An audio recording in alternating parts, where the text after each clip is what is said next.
And that was kind of when the reality hit that something is not working, something is not going right. He didn't look like my brother. He looked 30 years older than what he actually was. So that's kind of when we kind of realized, like, okay, something's going on.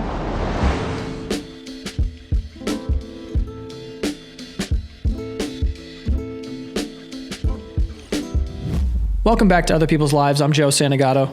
I'm Greg Dybec. For anyone that would like to be a guest on our show, don't hesitate to reach out to us. Our email is oplpodcast@gmail.com. Just send us your story and we'll get back to you. Today, we're speaking to a woman who reached out to us about what it's like to lose a sibling and be there for a sibling's sort of end of life period. And to be honest, I think this is a conversation Joe and I, for selfish reasons, have probably avoided for a little while. I think it's obviously something very difficult to talk about. We both have siblings ourselves, but we also feel that it's really important because this is not a unique situation to be in for, people who have family members, friends that may have a terminal illness, or, to be there to kind of help guide and support them through their end of life period. So we've got our guests on the line, and thank you for being here today.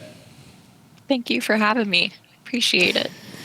Yeah. So can you, I guess, just tell us who your sibling was that we're going to be speaking about today, and just kind of paint the picture, I guess, of just sort of date range, ages?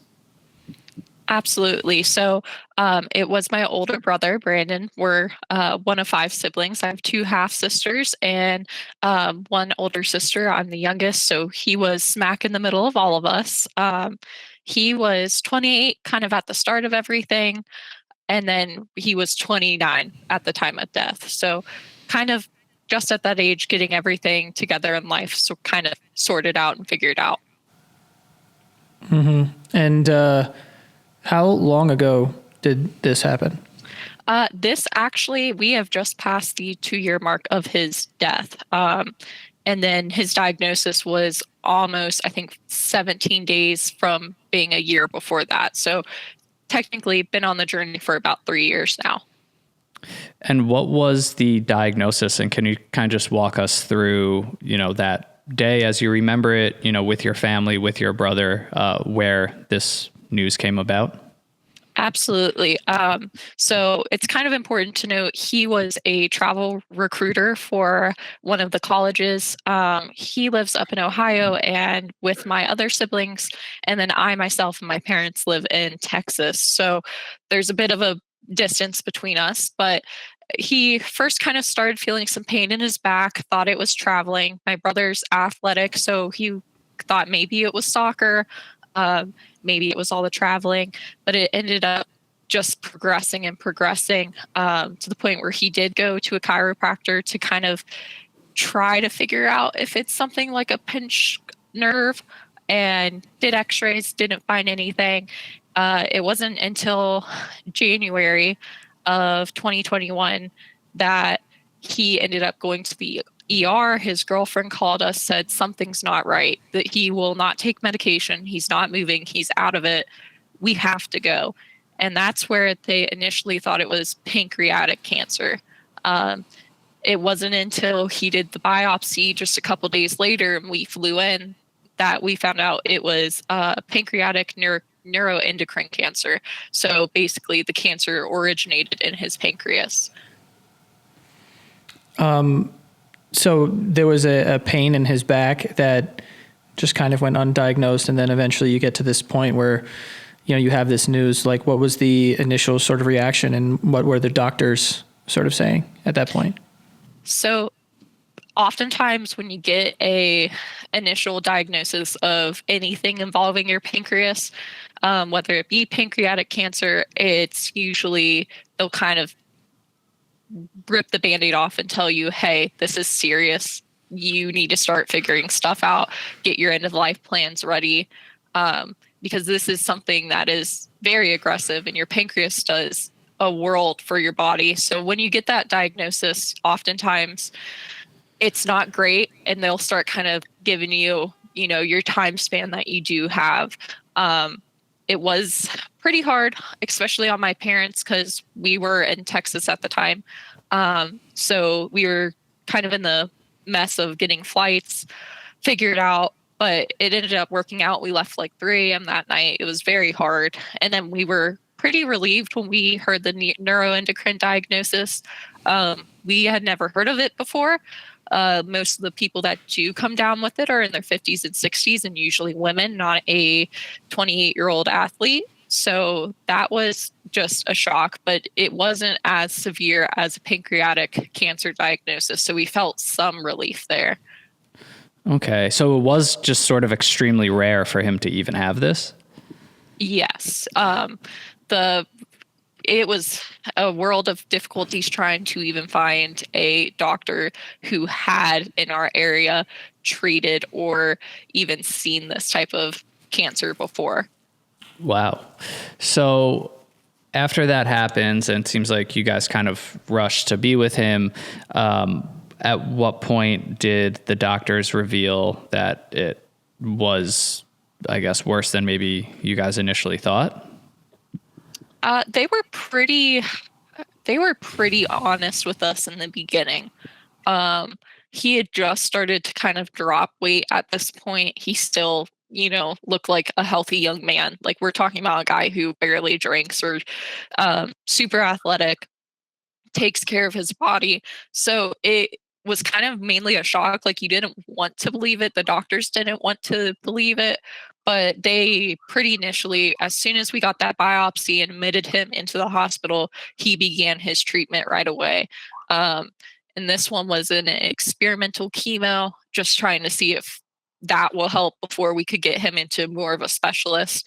That was all ASAP. And they still gave him kind of roughly like a year and a half, but didn't push it as hard at this time.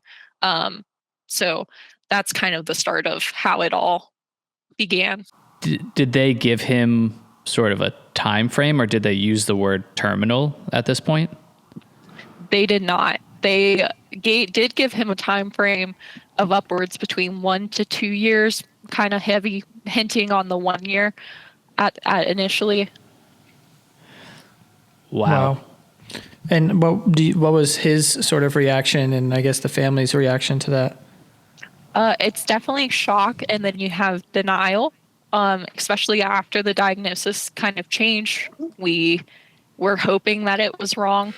Of course, it wasn't, but he was in good spirits. He was the type of guy that didn't want anyone to worry about him. So although it hit him hard, he was not showing it to absolutely anyone. What about you in that position? I just would imagine that it probably feels very surreal at first to hear that, especially the way that, you described your brother, from the age to him being athletic, healthy. Do you kind of recall what that was like? I guess just beginning to process the reality that it would be terminal. Absolutely. I was actually, that night I was in bed. I was still living with my parents at the time. And I had just gotten to sleep, and my mom came in, and she was just a mess with tears. So I knew something serious was going on. And when she told me it was Brandon, it was that shock and denial. Like, he's so healthy. If anyone, we would have thought it would have been me, or even my dad, or maybe even my other sister. But him, it was a complete shock. Wow. And then, as you're on this journey, I'm assuming there's like chemotherapy involved and everything. You said it was like a year after the diagnosis that he passed away? Absolutely. So he ended up, I believe, on 4 or 5 different types of chemo. Most of those were experimental, because this is just such a rare thing that there's not a lot of attention on it. So definitely went through a ton of different treatment plans and opportunities for treatment. I guess one thing that's probably important to touch on too is the way that this can impact a family when this super sudden news hits. Do you or I guess, can you talk about, how much sort of immediately changed in terms of, all of you essentially playing a role or changes in your life that you need to make to, be with him, through this journey? Absolutely. So my mom, she initially just took it with a grain of salt, got the ball rolling. She was on top of doctor visits, recording what the doctor was saying, figuring out treatment plans, doing research. My dad was the same way. If we couldn't get medications fast enough for the pharmacy to fill or insurance to approve, my parents were paying out of pocket. Just trying to hit it as hard as we can and hoping that whatever we're doing is right. My sister, she, took it pretty hard. She, lives right by him, was there with him. We would have never thought it even occurred. And it was really hard for her. But at the beginning, we all were pretty optimistic because it wasn't like he was already sick for any reason. He was very strong. So we were pretty optimistic at first. At what point did you start to lose that optimism? There was a point where he would do a doctor in Ohio and then get treatment at MD Anderson in Houston. So he would fly in and out, and he initially started to lose some weight very gradually. And once we got onto a new chemo plan, he started to even lose more weight. And it got to the point where he looked like skin and bones. And that was kind of when the reality hit that something is not working, something is not going right. He didn't look like my brother. He looked 30 years older than what he actually was. So that's kind of when we kind of realized, like, okay, something's going on. Did you ever have a conversation with him about that? Like, did he ever sort of accept the fact that, like, I might not be able to beat this? He definitely struggled. My mom saw it more because she was with him at all the appointments. He definitely struggled. There was a nurse that was pretty harsh that came and said, look, I don't think you're going to be here past this January. And that was true, but that was extremely hard for someone who just got their house and their first job to hear. Everyone else just was still in shock. Insurance could not approve anything fast enough for us. So it was just kind of like a nightmare. You're kind of in a headspace of not really knowing what's going on and what's reality and what's not. So that's definitely how it all kind of, that's how I remember it. It's very much like a fog. When you say like insurance wasn't approving fast, or can you talk about that a little? I mean, I've heard some obvious horror stories with things like that. Like it's just weird to hear that they could be so sure that a nurse in a hospital can say, you probably won't be here in a few months. But then at the same time, you're having trouble, getting approval for medicine and things like that?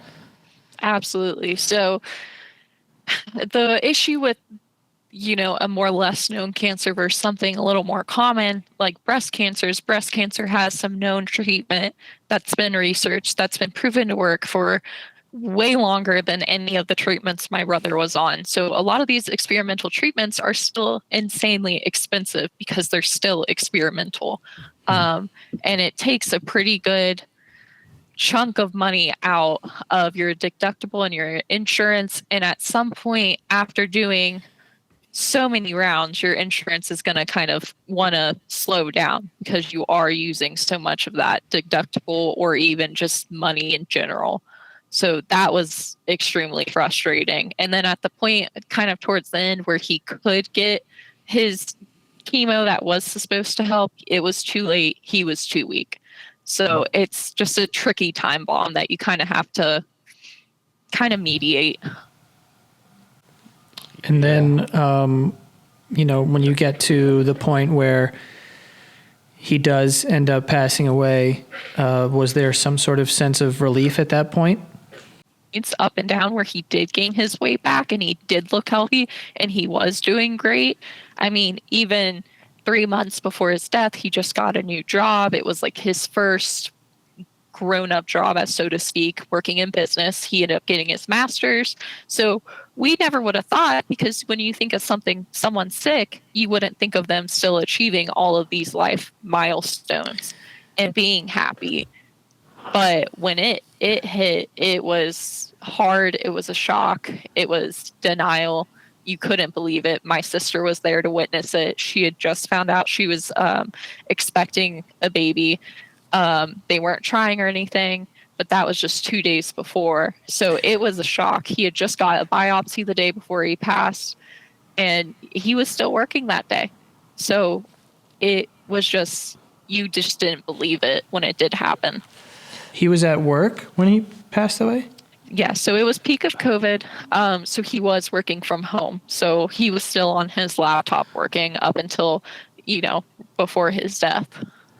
So even essentially, I mean, obviously there's hope, but like essentially being told like you have a terminal illness, it's going to take a lot to beat this. You said he got his master's and he ended up getting a job and was working throughout all of this?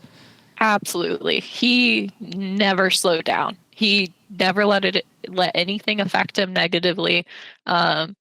He was still active with all family members, wanting to be a part of big life events, even though COVID was around. He was just trying to kind of grab and keep a hold of normalcy. And I think that's what really kind of put his mind at ease through everything, was still kind of treating everything like it was normal. Wow. That's incredible. I mean, that just says so much about him, having not known him, but hearing that is, wow, that the strength that must take just inside of yourself to continue pursuing things, continue, attacking life in that way. Just wow.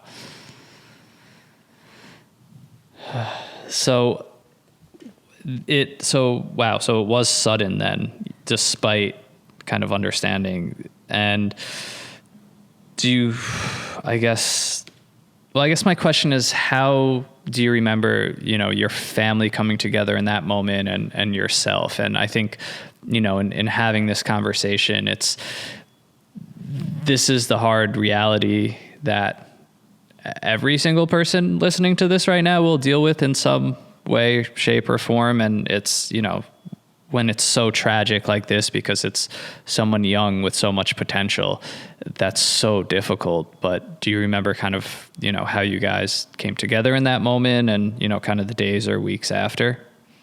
Absolutely. I ended up putting myself in therapy pretty shortly after his diagnosis, because I struggled with anticipatory grief. So I was heavily working on different worksheets, researching, kind of trying to find coping methods. So when everything did end up happening and his death did happen, I kind of tried to take on the role of speaking to my sister, speaking to my parents, making sure everything's fine, that their grief is valid, because there's 5 different stages of grief, and anger is one of those stages. So just trying to go through everything with them. My sister took it the hardest, because here she just got happy news, and then she was actually there when he did pass away. So the most comforting thing, I think, out of everything that happened is that she was there. Her husband was there, and they were holding his hand, telling him how much we loved him. They were there to call the ambulance, but they stayed with him the whole time. And if it was the other way and he had passed alone or without one of us there, I think it would have been a lot harder. But we did have some closure in her being there. Yeah. And, I guess kind of after he passes away, did you find that, the coping mechanisms that you sort of like built, were helpful? And how did everyone sort of take that? And, where is everyone today with this? For me, it was definitely helpful because I had a sense of what to expect. So I knew my emotions were valid. There wasn't any question about that. Same thing with my parents. Obviously, the worst thing that could ever happen to a parent is losing their child.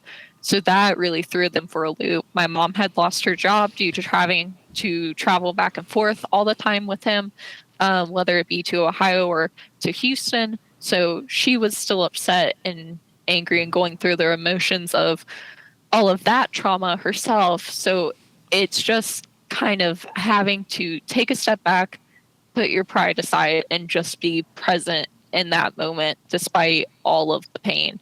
Um, and it's gotten better slowly as time goes on. There's definitely still hiccups. January through is just a dark month for us. December, kind of when the holidays start coming together, that's when it starts getting a little darker for us. Do you mind just sharing a little bit about some of those coping mechanisms and, how, I guess even advice for anyone who, finds themselves in a similar situation where they know it, might be that end of life period for someone, some of the things that I guess helped you most to cope? Absolutely. There is some great resource groups to join on Facebook for virtually almost any type of terminal illness. Those are incredibly helpful. You can read those stories. Also, for me, I worked in vet med previously, so I know a lot of end of life care, a lot about surgeries. That helped me a lot. Read up about it because biopsies and different procedures are scary. And if you can understand them, it does bring a sense of peace to your mind. That helped a lot. But also just being honest with yourself is a big part. Letting yourself feel these emotions. Don't bottle it in. If you, like, I did not want to talk to my parents or my family about the way I was feeling because they were also going through it. So I would put on a front with them and try to be as happy as I could. But I did, my lovely fiance, he would call me every single day for 3 hours at a time, and he would just let me vent. And that was so integral to my healing, especially that week of when he did pass and we did travel up there. That was the biggest thing. So reach out, speak. Your emotions are valid. There's several stages of grief. You are not supposed to feel a certain way at any given point of time, and that's okay. It's not, you do not have to break down crying initially. You can be angry, and that's totally fine, and that is normal. Yeah, that's really helpful to hear. Very, very helpful to hear. And I think that's huge in just validating emotions because there truly is no right way to deal with that. And I know I've heard a lot of people feel that too. It's like, why am I not responding the way that I thought I would respond to this? And then almost being hard on themselves or wondering. So that is good to hear. And I'm curious, like, in this case with someone so young, what does that process of I don't know, like tying up loose ends or cleaning up, if that's even, that term even makes sense for this, but I think you mentioned like he had a girlfriend and things like that. Like, what is that process? Oh, absolutely. So with his new job, he actually did end up getting a life insurance policy, and his girlfriend was the beneficiary to that. So they had just bought a house that year. That house was pretty much paid off due to that life insurance policy. So he very much took care of her. My mom was the one to get all of his stocks, figure that out, the bank, the death certificate, any ingoing, outgoing transactions, subscriptions. She did all of that herself. Now, if that was me, I wouldn't have even known where to start. She's still doing stuff to this day. So that was really hard. But then you also have more serious issues like autopsies. Now, he had a biopsy the day before, and a lot of people were pushing for us to get an autopsy because they wanted to know if there was some foul play, if a mistake happened. And none of my family wanted that. My mom's brother passed away real young, and he had an autopsy. And if you read one of those reports, they're one of the most gruesome things that you can ever possibly read. And it ended up actually the coroner, who did pronounce him dead, called my dad and said, look, he's been through enough. We're not doing this. And that it's just one of those moments where, kind of it's just how life is. It's just going to be tough no matter what. And for a coroner to even say that, having seen what they see in a day, you just know, all right, yeah, this is going to be another kind of journey we're going to have to go through with everything. And what would you say, like, I mean, I know that you said that like near the holidays, it kind of gets like sort of worse. But I guess day to day, how is your entire family sort of dealing with this loss? It's day to day, we still remember him. He was an avid Harry Potter fan. My mom works at a Christmas store, and I actually work with her to keep busy, and they're open year round. And they had a Harry Potter village. So every year, my mom gets super excited, gets all the new pieces that she didn't get for him initially or have come out since his passing, and she assembles it before Christmas and keeps it out. My sister, her baby, is probably what has single-handedly saved all of us. She's getting close to being 1.5, and she actually has a puppy. It's a little stuffed bear made out of my brother's shirt that she carries around, and she is just like him, and just the little things. And that is huge for healing. Just having a little fresh little baby there to just enjoy, because they're happy and she makes everyone happy, and she reminds us so much of him, and she knows who he is. So she'll point and she'll say, so that's definitely important too, to us.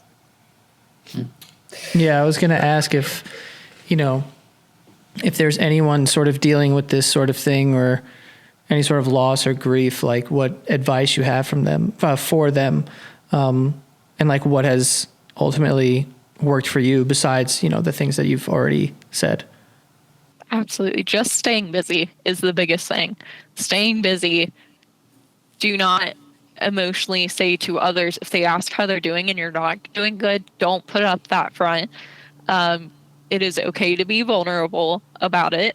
Especially not many people understand what it is like, and can kind of be a little insensitive to you regarding your emotions. But just, he loves certain songs, and we hear them all the time come across our radio, whether it be in the car, and we just celebrate him because he wouldn't have wanted us to be grieving. So anything that we can do to celebrate him and honor his life, we've done it. There's people, his friends will run different races in honor of him. I carry a luggage tag that I gave him, probably like 15 years ago, that he had borrowed when he lost his. And I carry that with me whenever I travel, just to kind of keep my spirit alive. He used to travel all around the world. So it's kind of just a little part of our bond between him and I.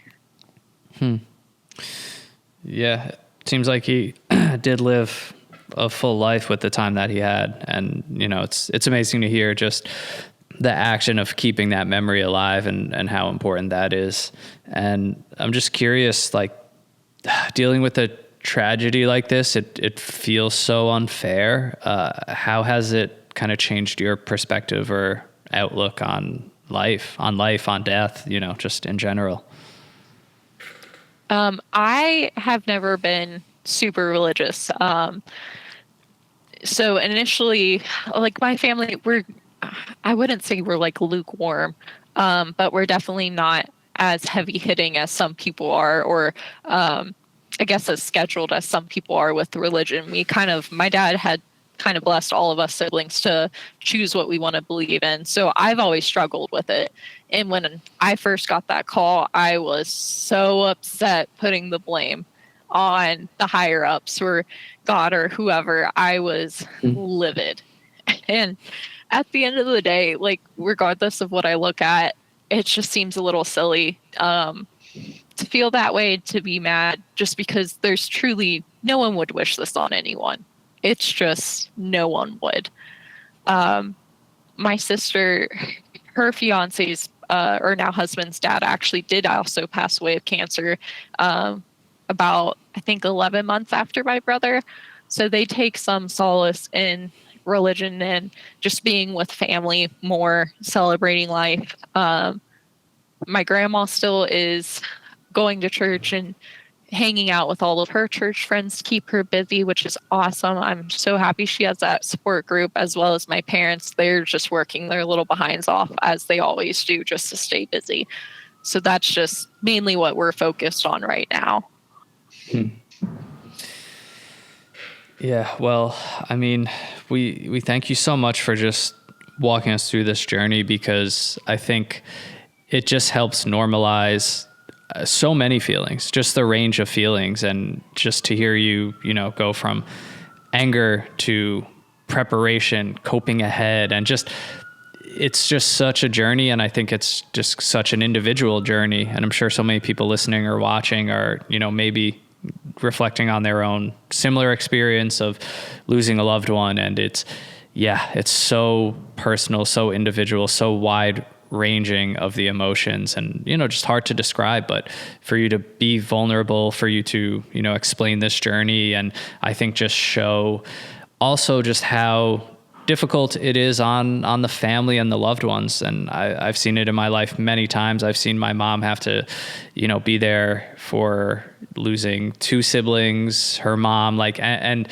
I just remember always thinking, and I've seen with other people too, of this is so much work for the person. Obviously the person who has the illness and is going through this, it's terrible, but it's so much work and can upend the life of family members as well. So I think, that all that to just say thank you, for sharing this journey. And I think it's going to resonate with a lot of people, who, have unfortunately gone through something similar.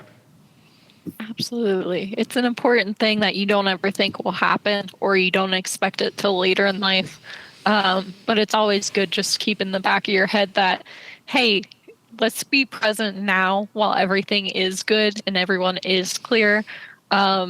And just cherish your time with them in the present and, in the future, because you just don't ever know when something like this is going to happen. Yeah. Thank you again for coming on and talking to us. We know that it's probably not the easiest thing in the world, but, as Greg said, I think it's important, and definitely will be helpful to people out there that are going through similar situations.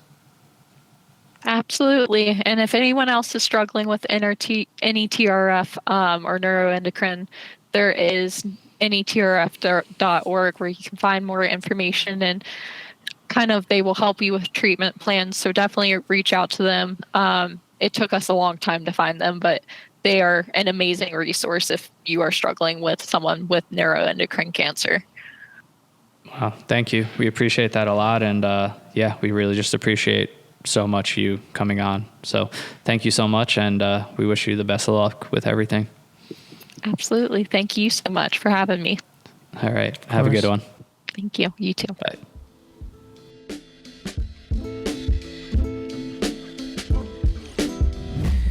Really difficult conversation to have, for her. I can only imagine dealing with something like that. The news kind of being 1 to 2 years, that's so scary. This dude sounds insanely impressive, though, to, be going through all of that and still accomplishing all these things that some people can't even accomplish, and they're fine, So he sounds like a really exceptional guy. We appreciate her coming on and talking to us, because this is something that happens every day in the world. People will lose loved ones and whatnot. So hearing about other people's experience and knowing that you're not alone and that other people are kind of going through something similar, there is some comfort in that. So whenever we can cover a subject like that, if you have a sibling, most likely you will have to deal with this one day. So it could be useful information to hear about how other people are dealing with this. Yeah, as well. Totally. It's a very easy thing to avoid and not talk about. But that's why it's good to have the opportunity to hear from someone, willing to be so transparent and open about it and the journey.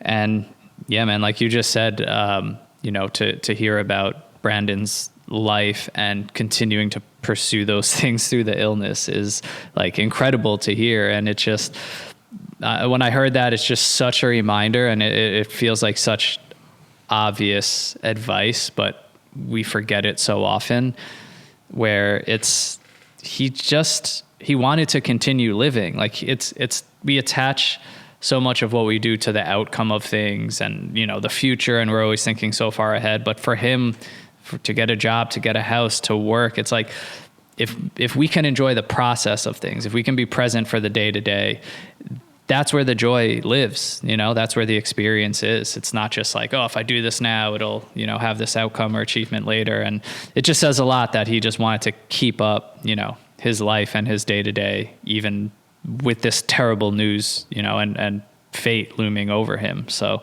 really important to hear. And, she said it best, like, whatever, who cares if it's a cliche? It's the truest thing in the world. You just never know. And you just have to cherish the moments that you have with loved ones. And it's as simple as that. Yeah, absolutely. I mean, when things like this happen, it just kind of reminds you of, and also puts people like in the present, makes you appreciate everything. And you just think about the times where you don't have this type of thing on your mind, and you can maybe let certain things affect you. But when something big like this happens and you have a giant loss, it really puts everything in perspective about what's important and what's not important and where your attention should be.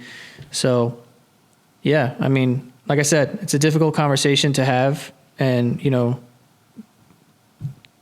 super unfortunate for her and her family. But it's a reality that we all kind of have to deal with. We're all going to have to deal with loss at some point with our family, if not already.